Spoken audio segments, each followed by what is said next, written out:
So if I was going to do a set of kitchen towels for someone, and here I have 3, I would use the hand towel without border, because here's my hand towels. And notice they don't have a border. Let me pull that up so you can see. It's just, a hem, just a tiny little hem. And so what I do is, first thing I do is fold them vertically and lay them on a flat surface. So I've matched my edges, right? And here's my fold. And then I take my template and I align that bottom line, which says bottom of towel. This vertical line is aligned with the fold. And then I have a hole there to insert a target sticker. And of course, these target stickers come with it. There's one done.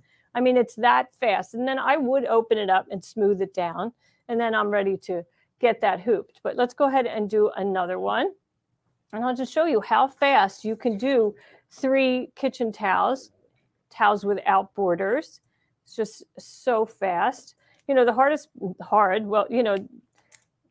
biggest task is folding that towel. That's all you really have to do, is fold that towel, fold that open, and just make sure that target sticker is positioned in place. And we'll do this one more time for the 3rd towel. And it's just so simple to do that. You have them all set now. All 3 are done. And all you probably need is maybe 20 minutes to get this hooped and stitch, one towel at a time.